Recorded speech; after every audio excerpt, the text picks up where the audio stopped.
Good morning, everybody. Welcome to this morning's Brighthelm webinar. I was discussing before we came online. I think this is the 10th one we've done. It's been nearly a year since our first one. So thank you all to those of you who continue to attend and watch on demand afterwards. Today we're talking about creating truly sustainable event strategies for membership organizations. I think we've lost our way a bit in terms of sustainability and events over the last 12 months, quite understandably. We've got an amazing panel lined up for you today of experts who are going to be talking about their perspectives. So we will carry on that shortly. Just to tell you a little bit about Brighthelm, we deliver event services for associations across 7 different areas, including sponsorship, project management, marketing, content management, delegate services, logistics, and exhibitions. We're here to help, but I'm now pleased to introduce our host for today and our repeat host. Welcoming back again, Louise Warren. Hi, Louise. Hello, how are you? I'm very well, thank you. Thank you for joining us again. You're welcome. Louise, you're a freelance event manager and wellness expert, well renowned in the industry now, and you've hosted a couple of the webinars for us, and I really appreciate that. So thank you. What's your feeling about sustainability and how we're doing in the events world on sustainability at the moment? Well, good morning, everybody. It's nice to be back hosting another Brighthelm webinar. So thanks for having me back. I think at the moment, sustainability and wellness really do go hand in hand. And I think obviously over the past year, we've had to really adapt and look at new ways of sustaining the industry through wellness. I mean, obviously, the health and wellness of people within our organizations is paramount to the organization surviving. Sustainability isn't just about the environment, it is about the health and wellness of people in the environment. So it is absolutely key at the moment. I think, from a wellness perspective, I think we're getting better at it. I think we have talked a lot over the past 12 months about mental health and well-being. And I certainly think that organizations are now adapting to it and looking to introduce strategies to help employees, and especially as we're going into this sort of next stage of coming out of lockdown and people going back to work. I think employers and companies are kind of really looking to help their employees move back into the workplace comfortably. And obviously there's still going to be some flexibility with people working from home, but I think we're heading in the right direction, but there's still a lot of work to do. That's kind of my take on it. All right, well, thank you very much. Well, I'm going to hand over the helm to you now, Louise, and I'll see you at the end. Thank you very much. Yeah. Absolutely. Thank you. Well, once again, it's an absolute pleasure being back hosting this webinar this morning. I'm really pleased to be here. As Rob said, just a couple of housekeeping. The session is being recorded, so obviously if you have to pop off anywhere, you can obviously catch up with us at another time. It will be available on the Brighthelm website afterwards and on their YouTube channel. Please feel free at any point to ask any questions of the panel, of myself, of Rob.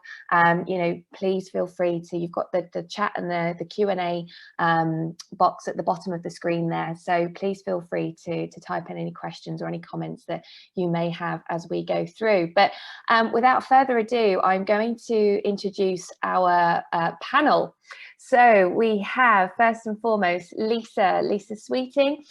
She specialises in environmentally and socially conscious event solutions, and she has a career spanning over 15 years within the events industry, managing anything from 700 to 7,000 attendees, but she has seen firsthand how wasteful the events industry can be. And so as a result, she set up her own events management and consultancy, which is Green Sense Events, to support businesses and event organisers to plan their events more sustainable, I should say. Lisa, good morning, how are you? And I'm going to ask you a question to kick us off. How are we doing on sustainability as an industry at the moment? Good morning. Thanks, Louise. Thanks for the introduction. Yeah, it's interesting actually, because you mentioned sort of health and well-being and that connection to sustainability, and I think I've definitely seen a shift this year. I think more people are talking about sustainability. I don't know if it's because of the recent sort of announcements from the government about their kind of recovery plan, or whether it's to do with the climate change conference that's happening towards the end of this year. But I have seen a definite shift, and more people kind of wanting to learn more about sustainability. But yeah, it's interesting that you mentioned kind of health and wellness, because obviously I think at the moment the understanding is around environmental impact. And I think we're only just really starting to understand that sustainability is about environment and social and economic impact, those three pillars. So I think, you know, we are sort of getting there, but I think because of obviously the media and all the talk about climate change, that's kind of what we understand generally of sustainability, is that sort of environmental impact. But yeah, I think it's, I think there's definitely been a shift, and in some ways the pandemic has helped with the kind of the reset and the thinking of how we're going to do things differently going forward. So it's going to be interesting actually to see, as live events start to come back, how that kind of changes. So yeah. Absolutely. Yeah. Thanks, Lisa. Thank you for that. Second person on our panel today is a lovely Ashanti Bentil-Dhue. She is the founder and CEO at EventMind, which provides training, consultancy and delivery for businesses looking to engage virtually within their with their audiences and community. She's also co-founder of 100 White Allies, Diversity Alley and Black in Events, consultancies which provide support to organisations who want to be more proactive when it comes to creating a healthier, more diverse and inclusive workplace. Welcome, Ashanti. Thank you for being with us this morning. Question to you, how is diversity and inclusion tied to sustainability? Very much so, really, when you look at the commercial element of the industry and the business, but also the human resource element. Where is our future generation of event professionals going to come from? And that's why looking at diversity and inclusion in its broadness is going to be really key for the events industry moving forward if it wants to remain a sustainable industry. Fantastic. Thanks so much, Ashanti. And finally, we've got Garth Halliday. He's the Director of Events at Renewable UK. He's been there for just over 7 years and has over 20 years experience managing in-house and client events. Renewable UK is a energy trade association with over 400 corporate members, and its event team manages a growing portfolio of event formats that attract over 5,000 participants each year. Good morning, Garth. Thank you so much for joining us. You know, another question to you: what is important to you when we think about sustainability in events? Isn't it just lovely to start talking about in-person events again? Can't wait for that all to come back. Yeah, hi everyone. I suppose you know, the goal, we talk about it a lot, you know, is how we make our events as sustainable as possible. We think we know some stuff, and there's a lot we don't know, that's for sure.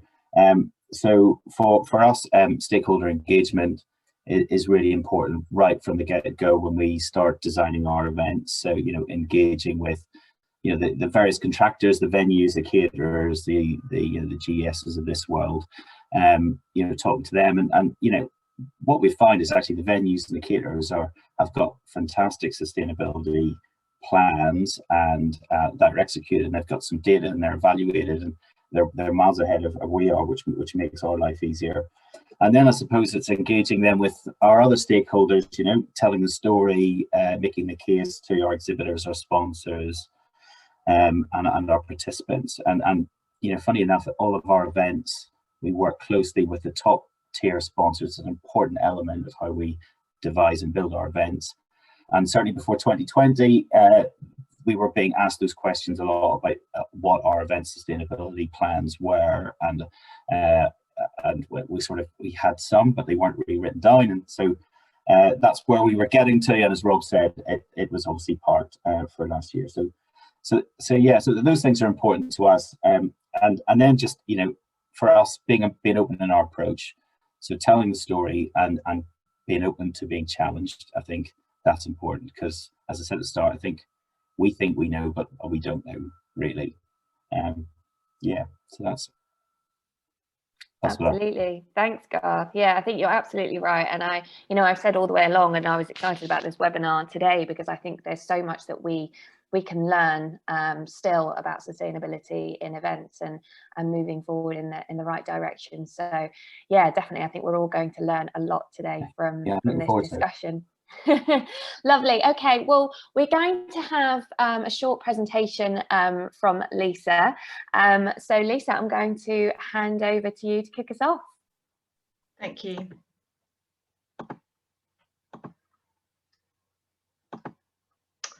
Okay, so good morning again, everybody. So I'm going to be talking today about ISO 2012-1, which you may have heard of, possibly not.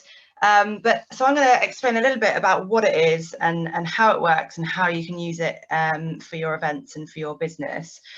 So essentially, ISO 2012-1 is an event management framework. So it's not a checklist. It's not based on a particular event. It's more about the organisation that are hosting, that are organising events. So it looks at the whole business, all of the stakeholders, and essentially it offers guidance and best practice to help you manage your event and then control your social, economic and environmental impact. Now, the good thing about ISO 2012-1 is that it was created in collaboration with the event industry for the event industry. So there's a real understanding there of kind of what areas you need to look at and how you would potentially put that into practice. So, and it gives you a step-by-step guide, a process to identify issues that are most relevant to your business and to your stakeholders. So ultimately, it's about creating a sustainability policy that identifies those issues that are really important to your organisation and sets out your targets and objectives. So we have already mentioned it a bit this morning, but when we talk about sustainability, we talk about these three pillars. So we may have heard of social, economic and environmental, and in simple terms, that's about people, planet and profit. And so when we look at the issues that's important to an organisation, for environmental, for example, it could be looking at our resources, choice of materials, and reducing our emissions, the impact on biodiversity and emission releases to land, and then also water and air. And then for social, it's things like health and safety, well-being, we talked about, accessibility, local community, and then economic could be things like what's important to shareholders, innovation, market presence, and sort of fair trade and that kind of thing. And when we look at issues and sustainability as a whole, it's important to remember and keep in mind the Sustainable Development Goals, which is what the ISO 2012 was sort of based around, really. And as you can see, it covers a huge breadth of topics. And I'm sure when you think about your organisation or events, there's going to be one of these goals that kind of relates to your business, because like we talked about, it's good health and well-being, it's the impact on water, on land, it's looking at affordable and clean energy, climate action is in there, but interestingly it's only one of those goals. So there's a huge area there to kind of keep in mind, really, when you're looking at issues. And I talked about kind of determining issues that are important for the organisations, and these are just some of the examples which could be relevant to your business. So, for example, reducing carbon emissions, zero waste to landfill, equality and diversity, fair trade, sustainable supply chain, responsible sourcing. And those are just a few of the topics. But when you're going through the process of sort of determining what issues are important, what is interesting is that you're involving all of your stakeholders. So anyone, any shareholders, any clients, any the community, for example, people you work with, your competitors, your suppliers. So it's identifying what's important and what's relevant to your organization and all of those stakeholders. So it's a discussion process that you would have with all of those parties to determine what is relevant. So if your organization is about people, if you're a staffing agency, for example, you might be more focused on the social impact. So it's just, yeah, working out those issues. So the process of ISO 2012-1 is to identify those issues, outline your commitments, develop smart objectives, train your staff, engage your suppliers, develop a communications plan, and then monitor and measure your success, and then carry out an audit and review your documentation. Now, the good thing about this standard is that it's a continual process. You're continually learning and improving.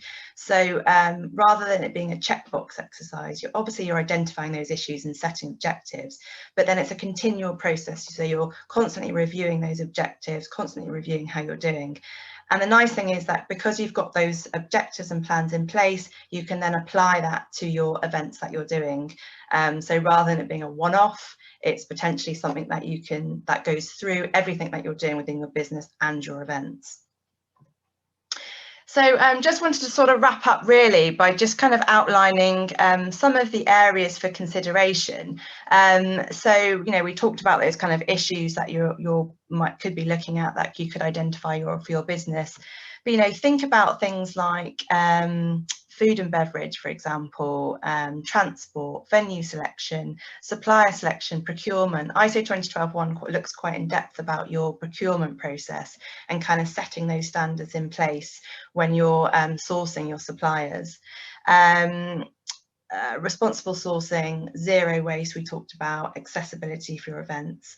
And when you're going through this process and involving all those stakeholders, work out how you're going to measure and implement this. So I would recommend setting up a team of champions, sustainability champions, whether that's one person, whether that's a couple of people, to really kind of take this on board and implement it throughout the organization and monitor kind of how you're doing on those targets and those standards in conjunction with your suppliers. One thing that I'm working on at the moment is actually putting in place some sort of standards and terms and conditions. So when I'm approaching suppliers, I've got a bit of a guide as to what I want to see from that supplier, before I kind of take them on board and to work at the event. Just kind of helps with those communications and that relationship building. And when we talk about stakeholders, some examples could be obviously the event organisers, your staff and volunteers, your attendees. It could be your supply chain. It could even be like local authority and government, and then community and media. So make sure when you're in consultation and you're identifying those issues that you're involving all of those stakeholders in the process. Great, and yeah, I think that's about it really. Thank you very much, and obviously there's my details there if you want to find out more information about that standard and how to implement that standard. Fantastic. Thank you so much, Lisa. That was really insightful. And again, I think, something that perhaps there's a lot of us in the industry that haven't heard of ISO 2012-1. And actually, I've got a question that kind of sprung to my mind whilst you were speaking there. In terms of that input, are you seeing a lot more businesses adapting to that governance framework? Is there still a lot of work to do? How well are we doing in adopting that framework? Yeah, I think there is a bit of interest in it. I think mainly at the moment it's sort of venues that are kind of adopting the framework. And I'm not really sure in terms of event management companies. I think if you're a big company, it might be something that you look at. But I think whether you become certified or not, it's quite a good, almost just a process to go through. So even if you don't see it as I want to be certified as in ISO 2012-1, it still gives you a guide, and it still kind of sets in motion that thought of, well, rather than doing it as a one-off or maybe a nice to have, kind of thinking about those broader issues that are important to you as an organisation, and also identifying where you can kind of make the most impact, I suppose, because I think the tendency is for us to think, oh, we have to do everything, in at once, and then it becomes complicated and almost too big a task. So I think what I would say there is, where can you make the most impact, and where's your understanding lie, and then focus on that to start with.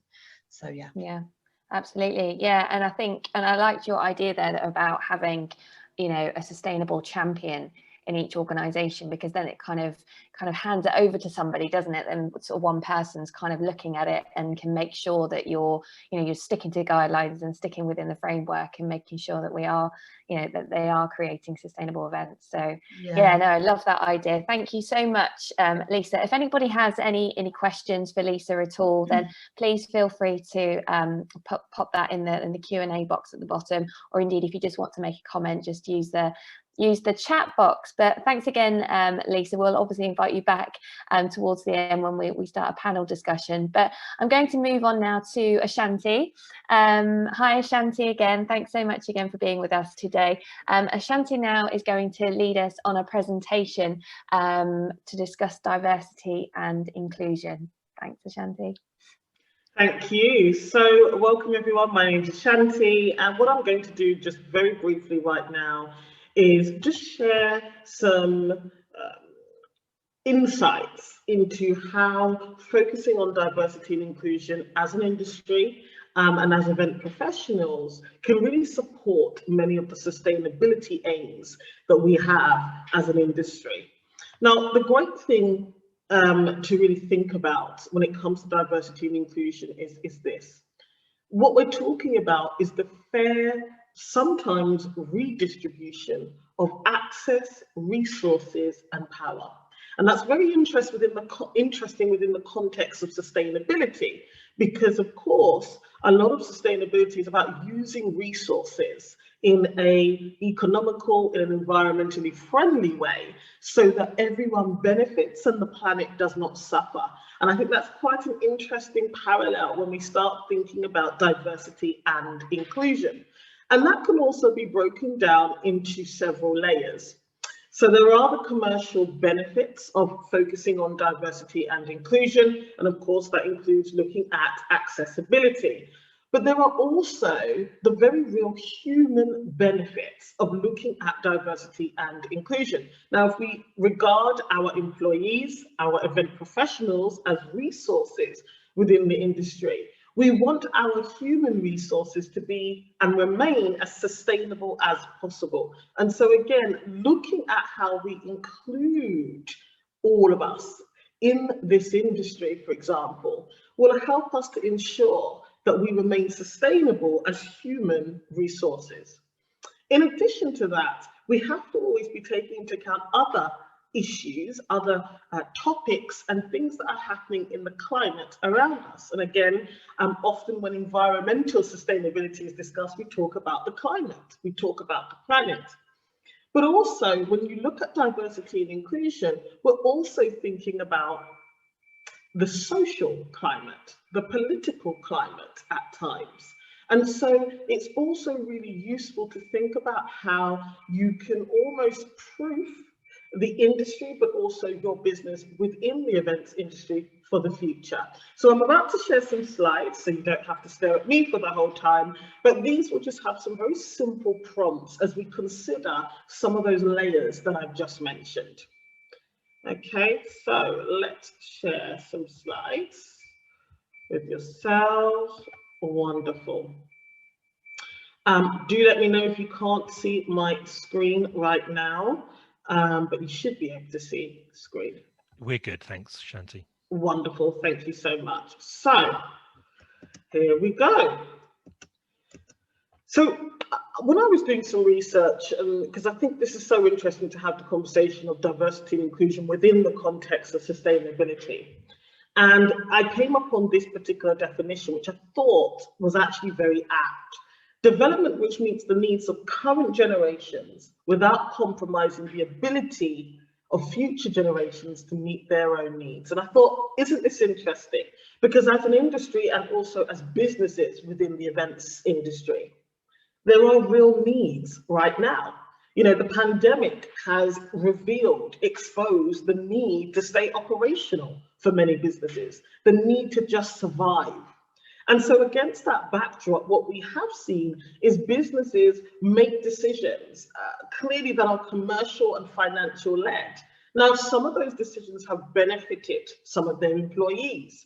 Some of those decisions may have been healthy in the context of diversity and inclusion, but others haven't been so much, which means that what we're doing is compromising the ability of future, and we could input here, event professionals, or even future event businesses, their ability to meet their own needs. Now, what do I really mean by that? So, for example, when it comes to gender equality, and specifically when we talk about women, for example, who may be disabled, women who are parents, we know that the pandemic has actually put these gender initiatives, these gender diversity initiatives back years, because of the numbers of women who may have had to have stopped working, who may have lost their job because of the pandemic, or have taken on the lion's share of domestic tasks and childcare responsibilities. Can you see that connection there? How and what impact will that have on future event professionals, future events businesses? In the events industry, it's 51% female. And yes, there is definitely work to be done about women reaching senior positions within the events industry. But nonetheless, half of the industry is actually female. And so we can look, therefore, at how not concentrating, not looking at including more women in terms of improving their workplace experience, for example, within the events industry, how that has a knock-on impact on the future of the industry itself. Something else to consider on this point is that your clients, if you're in business-to-business events, for example, the decision makers, the senior stakeholders, they will change within the next 5, 10, 15 years. 75% of decision makers will be millennial, and a good chunk of those will be Gen Z. Now, we know that millennials and Gen Zs take a very different approach. The priority of sustainability, of diversity and inclusion is far higher. In fact, we see this term being used all the time called employee activism. And so what we see is millennials and Gen Z really being rather outspoken, leading with their buying decisions as well, and actually using social media to hold brands, organizations, and companies accountable for their lack thereof, or maybe even their implementation of sustainability and therefore diversity and inclusion policies. What does that mean for the industry in reality? Well, what it means is that younger event professionals, number one, they look at brands and they use that as a guide to decide who to work with, who to work for, but also who to spend money with. So if you are an event organization, okay, and your clients aren't looking at sustainability, are not looking at diversity and inclusion, in actual fact, you're not building a sustainable business for the future in terms of attracting diverse talent to work for your business, but being able actually to attract the kind of attendees, delegates that you will need to attract, because as I said before, large proportions in 5 years' time of decision makers, of senior stakeholders, the people who will be attending these events, whether it's trade shows, exhibitions, business conferences, and they will be in this generation of Gen Z and millennials, and they really care about not compromising the ability of future generations to meet their own needs. So it's something really, really important to consider within the context of sustainability is how do we, A, preserve, sustain what we have and the talent that we have within the industry, but more importantly, how do we embrace, include new talent, young talent, the future talent now, so that they are able to keep our industry going. But more importantly, they're able to relate to, and I'm going to go on to talk about content specifically, they're going to be able to create event content, okay, that appeals to the generations who are going to be the biggest buying cohort, okay, in 3 to 5 years. So you've got the commercial benefit of looking at diversity and inclusion because it will sustain your business financially in the future. You also have the important element of the human resource. Look after who you have, embrace the new, the different, the young, so that you have an industry and obviously organizations within that industry that can continue, okay, to operate and thrive. And then there's this content piece that we're talking about here. If you're not really embracing diversity and inclusion, it's very challenging to create content that is going to appeal and remain relevant to that target market. And we're seeing lots of agencies over the last 6 months, when they're going to pitch, for example, to a potential client, they are unable to demonstrate diversity and inclusion to the required level. In addition to that, they are now quite concerned about how they're going to be able to ensure the content, the nature, the design of the event actually appeals to certain target markets. So it's really important to start thinking about the content as an association. Who is it speaking to? Is the content relevant? Is the content specific? But also, is it conscious of difference? Is it conscious of diversity?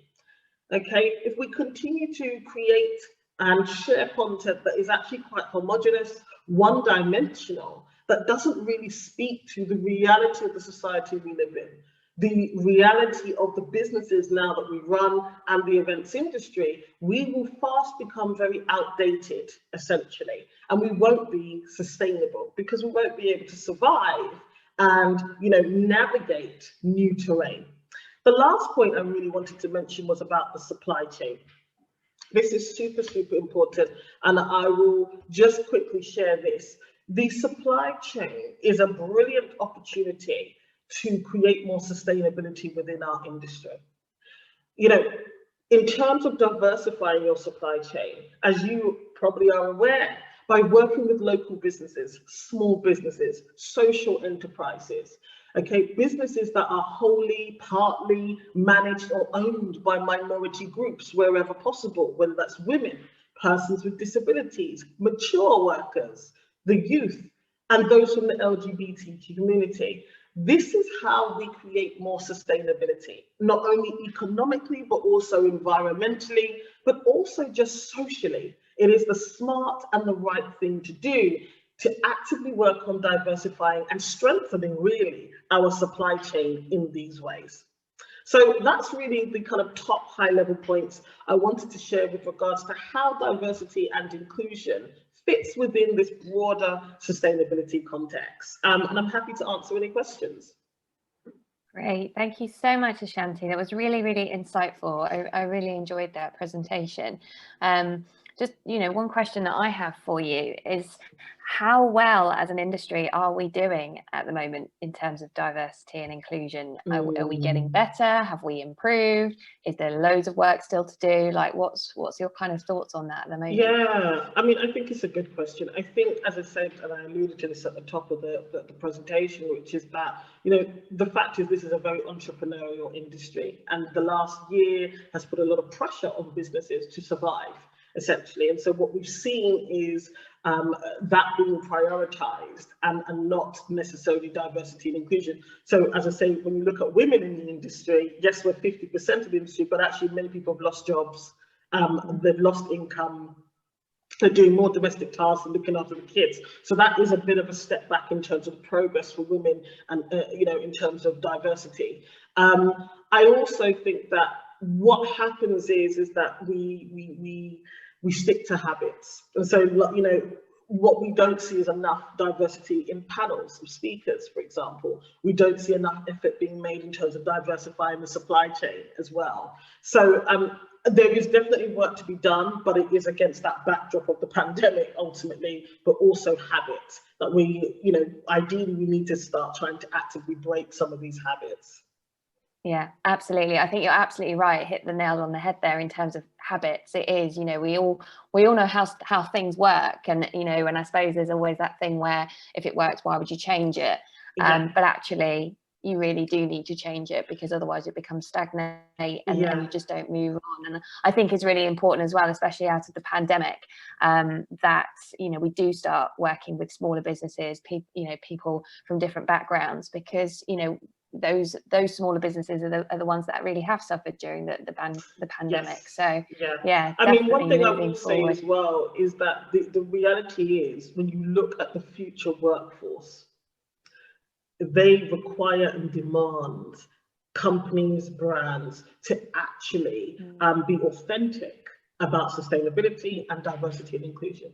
So this idea that what's happening now is working, it might have worked for the last 10 years, but it's not going to work for the next 10, because that future generation, that future buying cohort have different expectations. And we see, for example, in certain parts of the industry, the trade show and the exhibition side of the industry, they're struggling to even adapt to digital. But they haven't even really started looking at diversity yet. And the fact of the matter is, it is going to become an issue, because your buyer isn't 52 male and white. It won't be in the next 3 years. And so this is why it is quite key in terms of sustainability. I can see that someone's asked us a question, Emily. Yes. Emily has asked, do you think there can be an issue around some individuals seeing targeted content and feeling it's tokenism?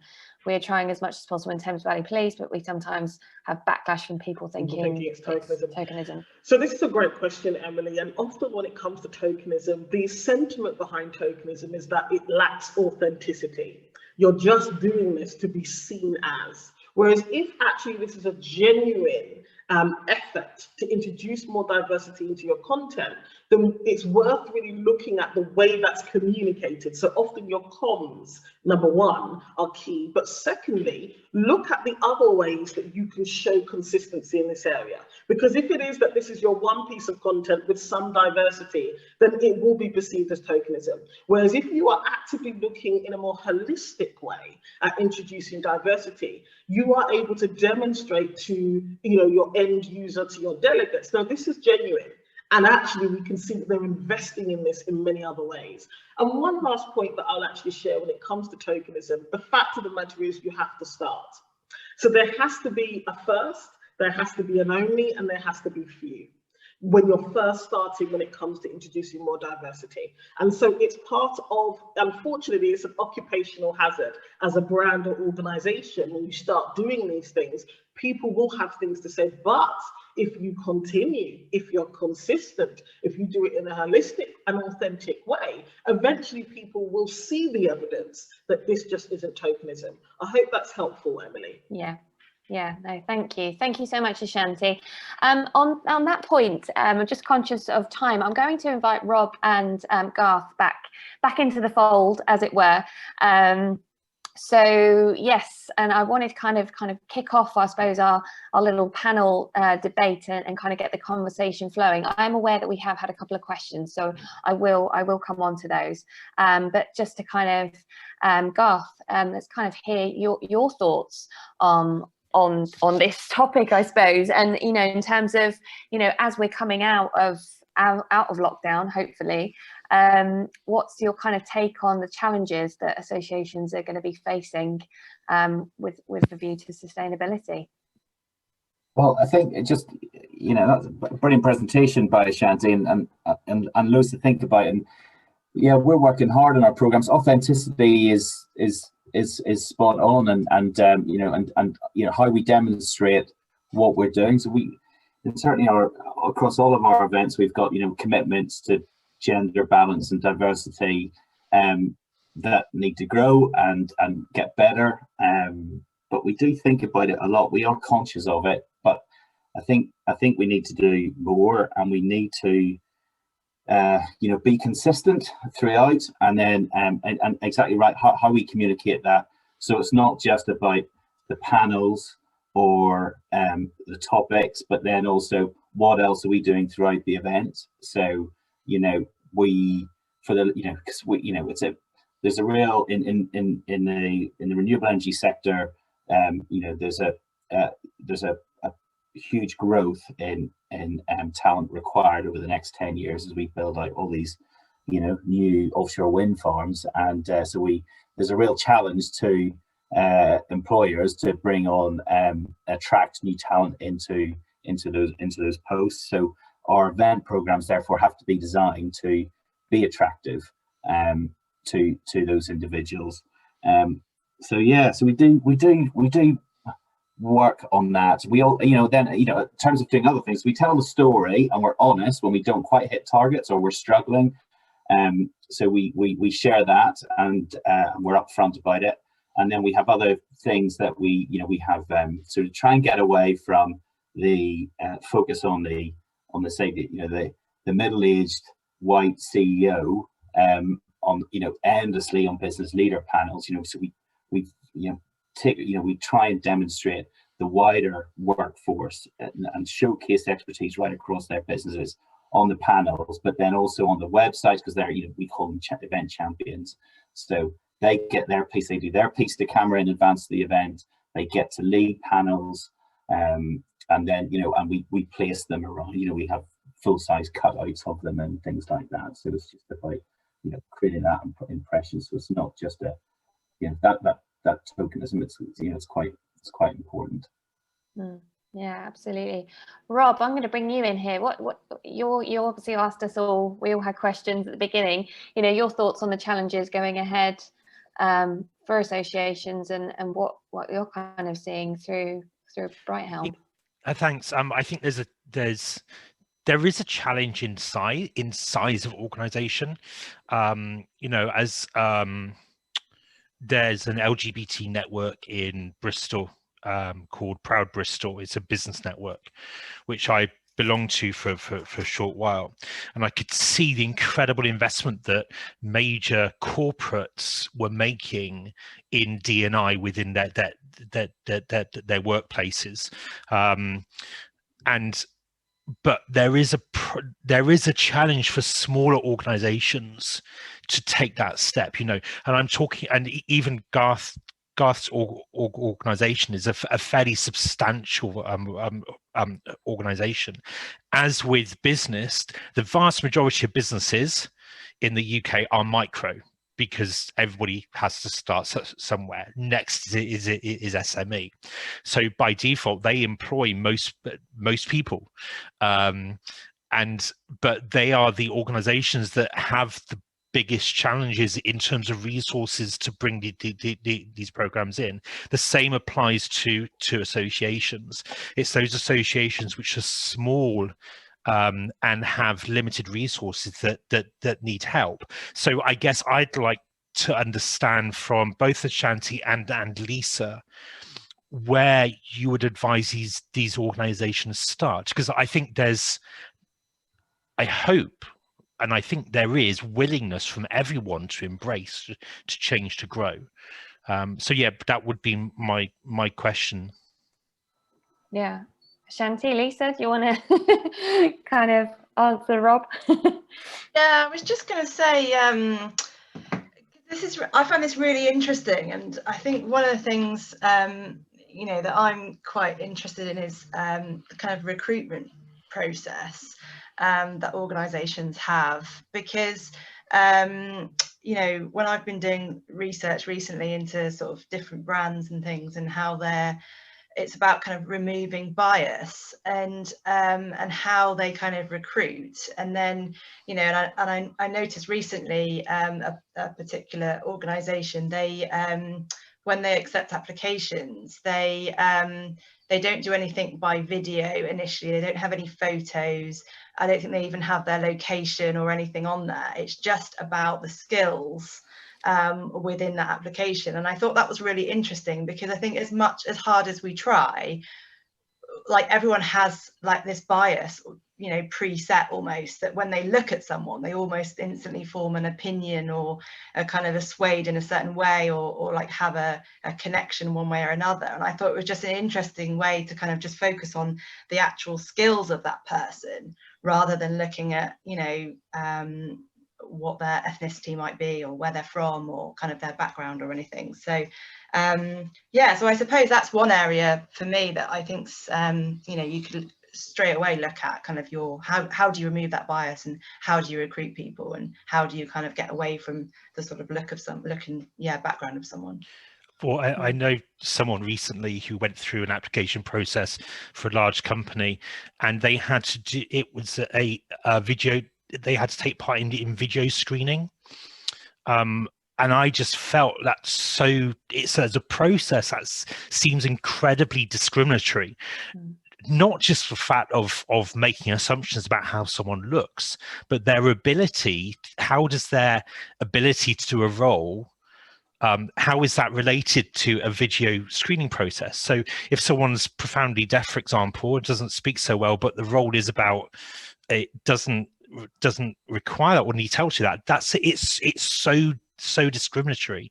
But I'd quite like to keep the focus on associations and events. And Ashanti, what are your thoughts on kind of where to start for smaller organizations? Yeah, absolutely. I think there's two things. I think one is, if you are a small organization, it's about having the directors and the managers, even if there's one, become more self-aware. That's the big thing, because actually a lot of the times we don't think there is a problem. We don't. And if we have I don't know, for example, a team that is all able-bodied, heterosexual, cis, then we may not think there's a problem. That's what we see, is just a lack of self-awareness about it in the first place. So I think that is the first place to start as a leader. Look around your business and think, do we even have any diversity here?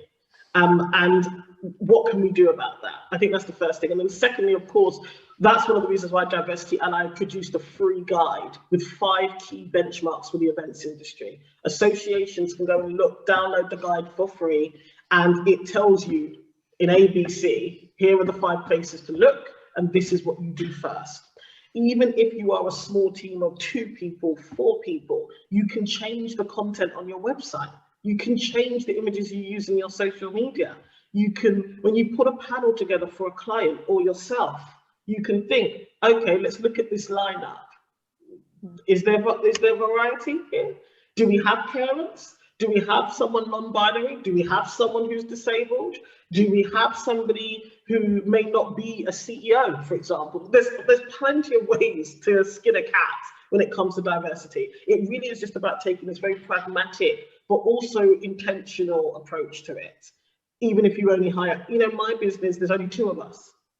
So, you know, we have to, you know, we have to make sure we're practicing what we preach. So we have to always look at who we work with, how we work with them as well. Is it inclusive?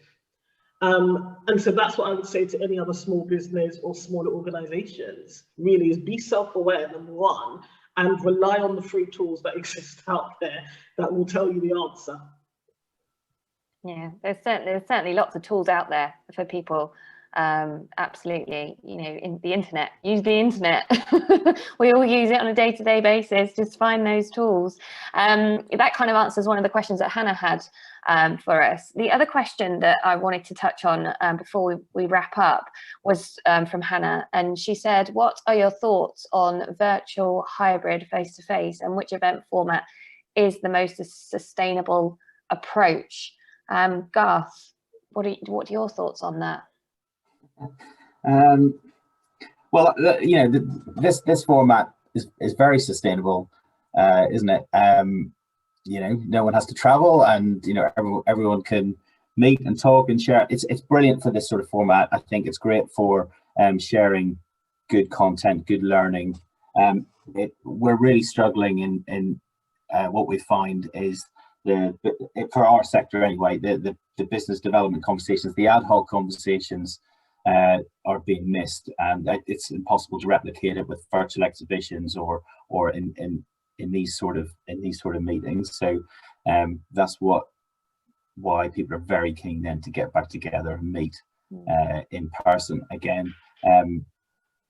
But this format is fantastic. That hybrid nature, you know, we're building our event plans to go back to in-person events in the autumn, as most people are.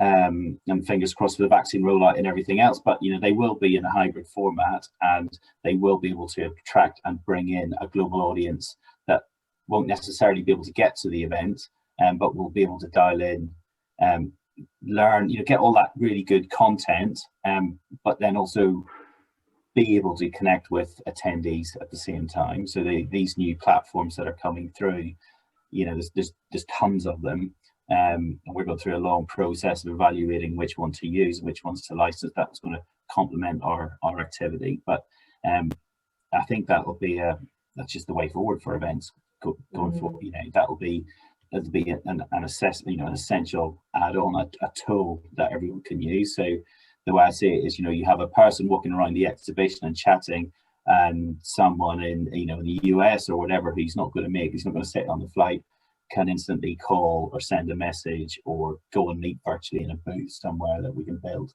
So I think it's quite exciting. Really amazing innovation.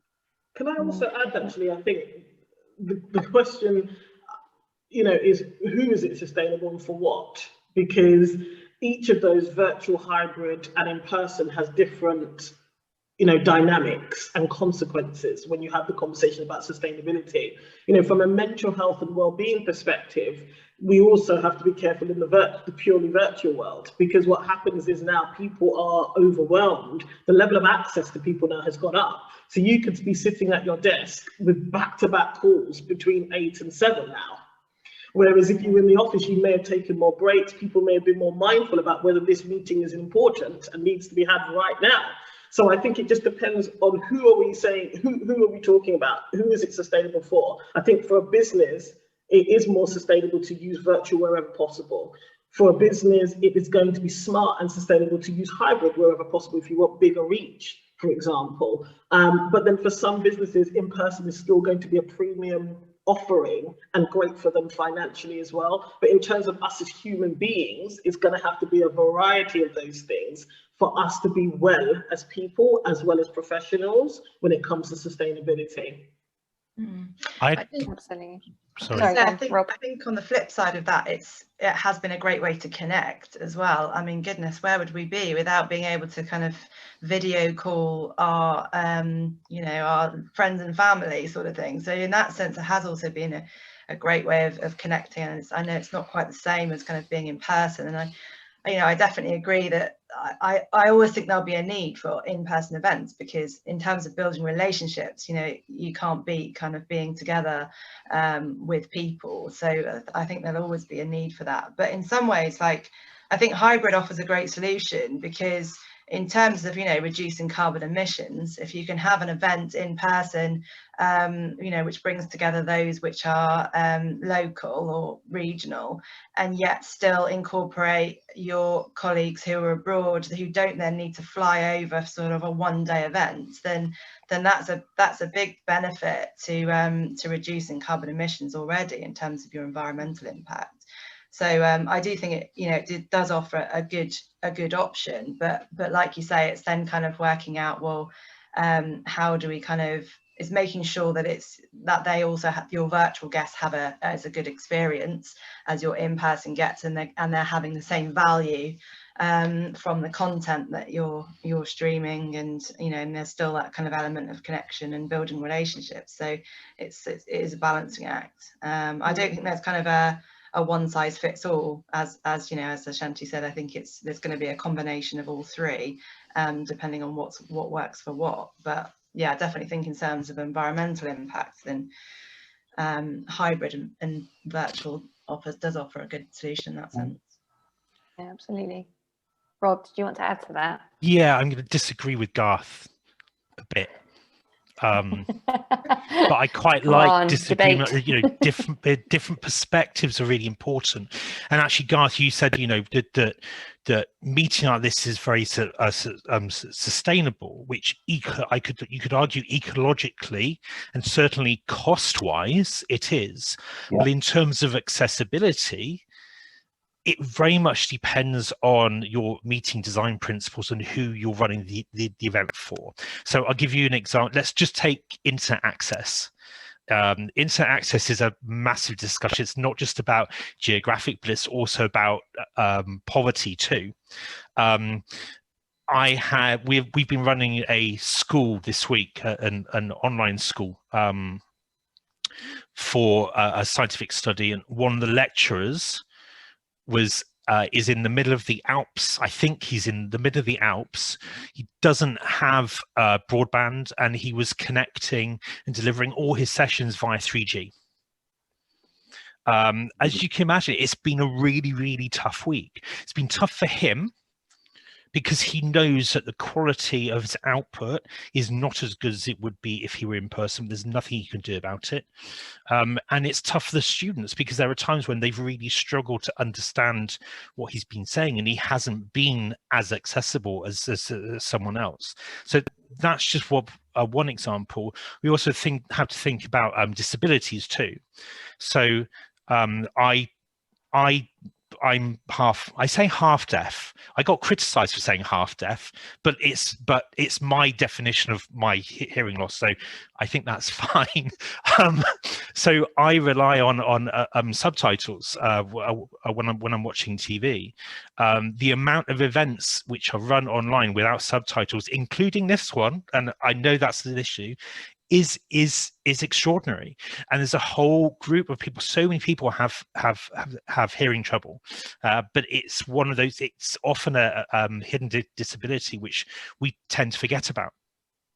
So I think saying yes, online is sustainable in terms of we're using less resources, there's less costs, it's more efficient in terms of time, but we must not forget about those people who may struggle with it as a medium too.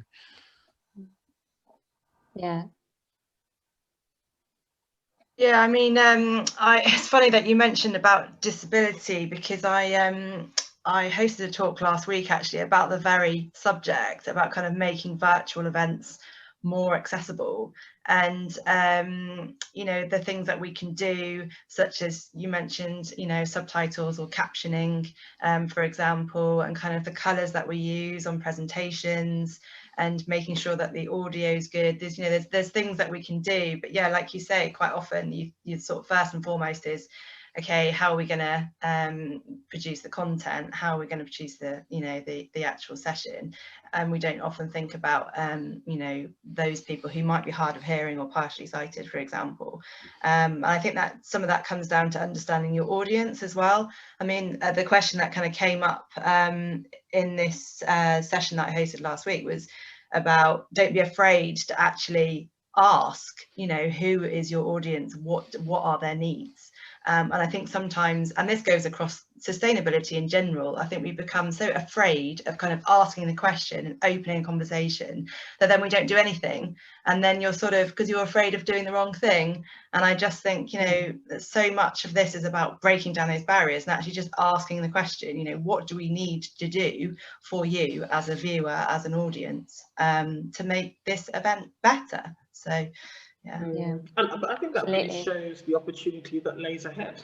This almost could be a whole new industry within itself, and that's one of the reasons why I've highlighted to as many event technology companies as possible, because if you do get a strong cluster of them understanding how to develop their technology so that it can be more accessible, and then they can make it easier for their customers who, like Garth, are buying this event technology to make that happen, then I think those are going to be ones that forge a very kind of interesting place in the industry.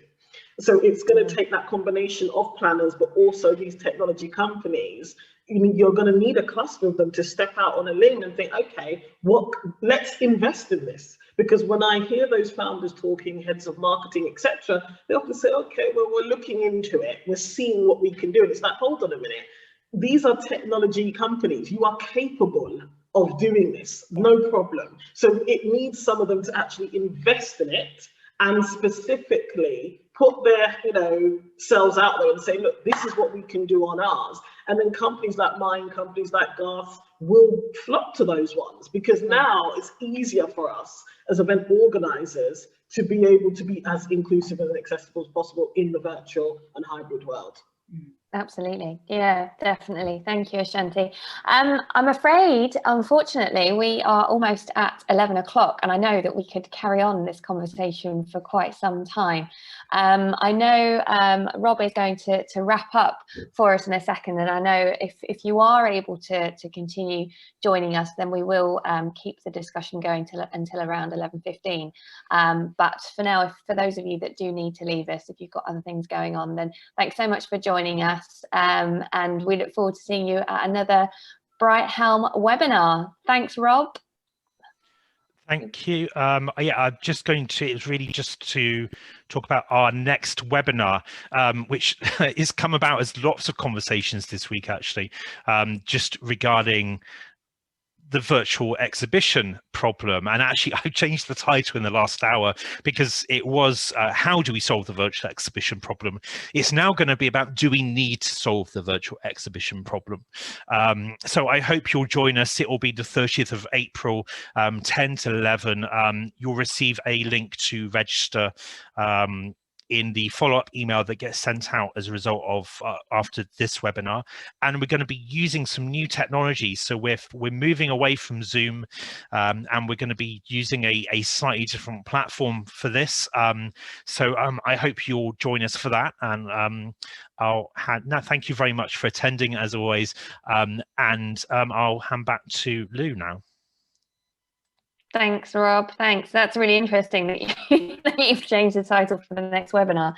And also, well, it's one of the advantages of being a relatively new company, and still small, is that we're able to adapt quite quickly to things. And I certainly think it's an issue, and a lot of people have issues with it because they rely on exhibitor income in order to offset attendee fees. So it's absolutely, it's going to be a very interesting discussion, I think. Definitely.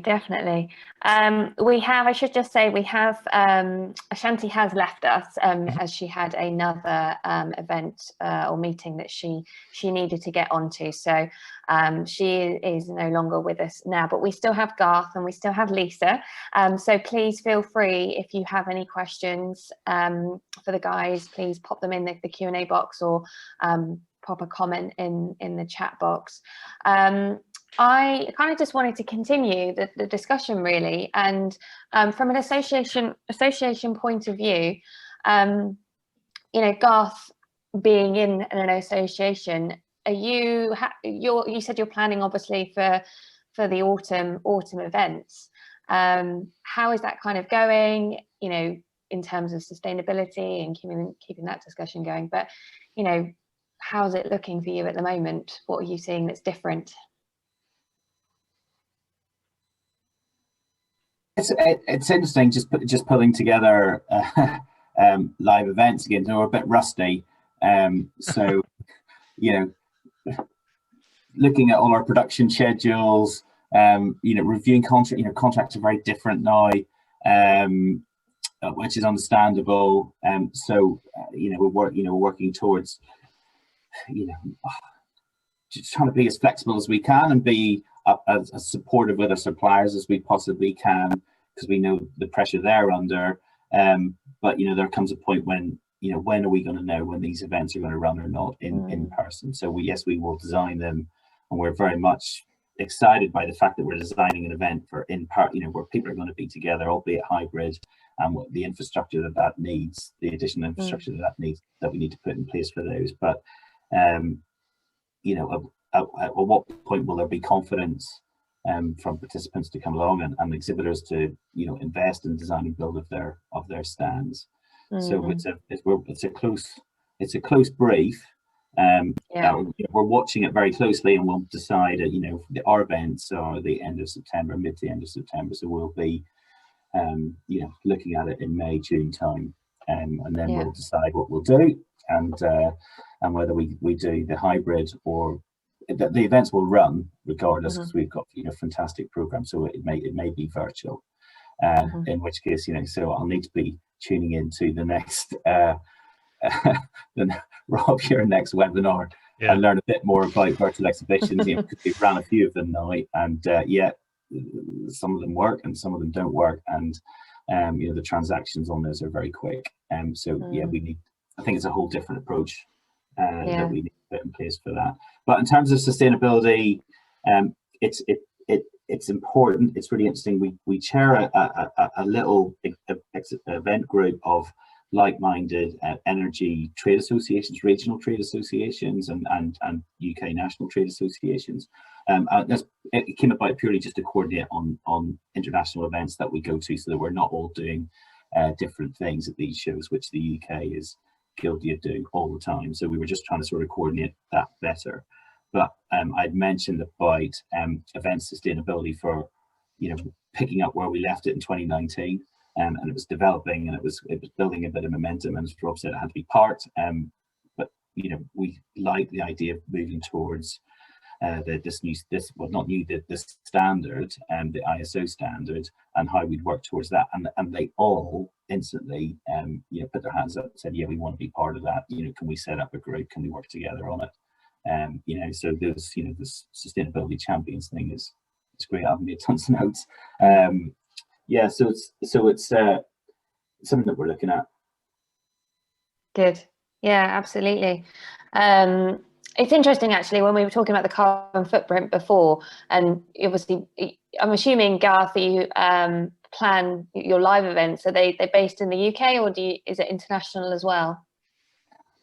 Our events that we predominantly run are all in the UK. So we sometimes the only international stuff would be a UK pavilion at another organizer show. Yeah. Interestingly, and I don't know what your take on is, Rob and Lisa, is I'm hearing sort of a lot of mixed I suppose reviews at the moment in terms of people that are planning for Q3, Q4 events, and there are some companies that are looking to go international, and there are some that are not. What's your kind of take on that? Are you seeing companies going back to what they were doing before, or do you think there is going to be a big change, Lisa? Hard to say. I think there's a real it is going to be so interesting, because I think there's people who kind of are so desperate to kind of just go somewhere and, you know, travel, because we've been kind of cooped up for so long, versus kind of a real nervousness around, well, we still don't know. And actually, you know, lots of companies still looking at virtual events, as Garth was saying, because there's just too many variables at the moment. But there's also a lot of talk about hybrid. I mean, you know, there's so much at the moment about hybrid, learning how to do hybrid. What does it mean? Like, how does it work? You know, kind of. So I think it's just such a learning curve again. I mean, you know, I feel like we've spent the last year kind of getting to grips with how to do a virtual event, which isn't just using Zoom, and kind of the options there. And now we're sort of in this transition period again, where we're sort of like, well, now we kind of need to learn how hybrid works. And then we'll sort of see after that. So I just think, yeah, I mean, it's exciting. It's, you know, it's an interesting time. But personally, I don't think people will be back to whatever normal is for another year, to be quite honest. I don't know what you're thinking. I would agree with that. I would agree with that. Rob, would you agree with that? Well, I'm incredibly frustrated at the moment. Join the club. Thank you. I mean, yes, of course, you know, I've been working in this industry since I was 16, and for me, it's all about the buzz of a live event, which is fantastic.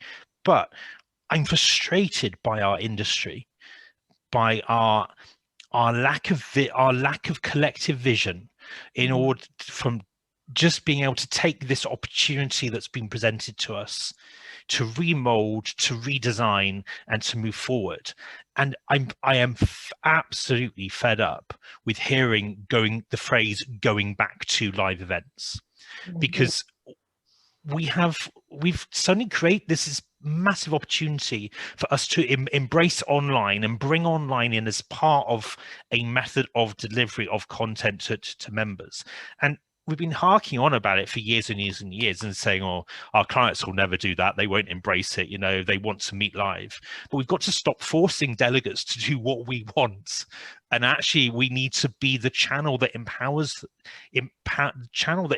our clients to help them meet the objectives of their members. And it's the wrong way around. We've still got, and I understand also there's a political side to this. There's a vested industry in many of our businesses having live events because that's what their businesses are built upon.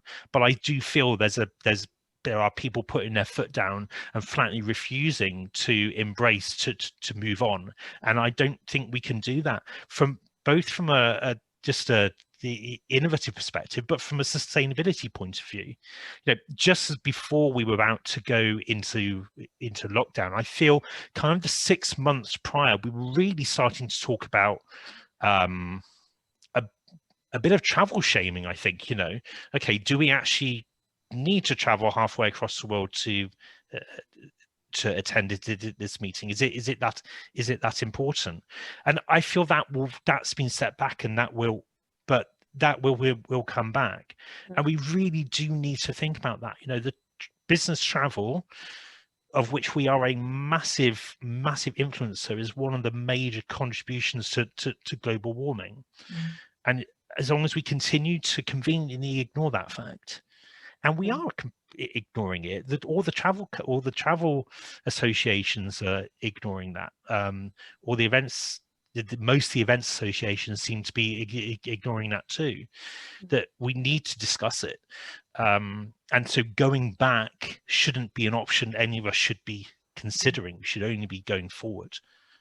Yeah. Absolutely. I think that's such a poignant point, in that going back is such a negative use of the word back. We shouldn't be going back, we should be only moving forward. Yeah, absolutely. And I think in terms of sustainability, like the pandemic has given us a massive opportunity in some way, because it's allowed us that kind of reset, that sort of time to think about how we do things differently moving forward. And in terms of sort of environmental impact, there's lots of people have kind of embraced getting out in nature, seeing what's around them, connecting with their local community, kind of looking local more and more. And so, as well as virtual, and kind of learning how that works. So I think, we have been given a massive opportunity to sort of do things differently. Sorry, I interrupted you there, Louise. No. I think, no, you're quite right in what you've said. And, going back to what we were talking about in terms of moving forward, and your point, which I alluded to at the beginning, Lisa, about a champion for sustainability in organisations, and again, a champion for for well-being and all sorts of things. That's really what I suppose organisations, associations should be looking at the moment, is getting on the ladder of those things, or the bandwagon of those topics, and really pushing it forward and improving the industry, I guess. I'm just checking to see. No, we haven't had any other questions or comments. We are sort of coming up to 11:15, but Garth or Lisa, is there any sort of final points that you wanted to make based on what we've discussed today? And indeed, Rob, obviously. Well, I've twice been called off by Rob, but going forward, I think sorry. I think it's really exciting. I think there was a bit of a change coming in 2019 anyway for events and learning formats and what we're designing and really taking it to the next level. And I think it's Rob alluded to there, or you, Lou, in terms of we got figured out Zoom, and now we're taking it to the next level of production beyond that. And we're very much designing the event in and around our audience. I hope, and I hope we're going to try and get it right. And we're trying new things, and some of them will fall over. Hopefully, some of them will be successful. But I see it in this. If we do get all these shots in everyone's arms in the UK, the event, instead of being an international event, it's only 50-50 attendees. It'll be largely UK, and therefore we've got a really exciting broadcast model then that makes the content as engaging as possible and creates an experience for the attendees then that can't make it. And then I think going forward again, beyond into 2022 and 2023, there will be, I suppose, a consequence of this will be the event market, certainly the energy industry, is saturated. There are too many events, and there will be a real, I think that will stop instantly, because you'll be able to just attend the event like this, and then you'll really choose when you're going to be out of the office and how you're going to get there, and that will be a much more conscious decision, and perhaps in the frequency of events that you would endlessly go to all around the world will probably stop. I think a lot of people have, a lot of our members and clients, have spent months of the year on a plane going somewhere, and they've really relished that they've got that balance back in their life, and I don't think they're very keen to go back to that. Yeah, lifestyle absolutely. again. Yeah, absolutely. Lisa, did you want to add anything to that or finish off? No, I think we've pretty much covered everything. I just I just think it's great to kind of be having these conversations, and I think ultimately whether sustainability is about kind of diversity and equality and inclusion and accessibility, environmental kind of changes, I think at the end of the day it's all about people. It's all about people for me, and I think it's making that connection between kind of protecting the planet and protecting ourselves and protecting our future. It is all about people at the end of the day, and it's the people who kind of make that impact, and it's protecting ourselves and our futures and our and our children's and our families' futures as well. So I just encourage kind of anyone really to kind of get on board and make the connection, and don't see it as an afterthought, as a nice to have. Make sure it's embedded from the very get-go. Yeah, absolutely. And that's a great way to finish, is just don't think about it, act on it, do it, embed it, as you say, into your organization. Well, we're at 11:15, so thank you so much, guys. Thanks, Lisa, thanks, Garth, and thanks to all those that attended today. As I say, this was recorded, so you can catch up afterwards, but feel free to reach out to any one of us if you've got any questions after this session, and we look forward to the next Bright Helm webinar. Thanks, Rob. Thank you very much. Bye-bye.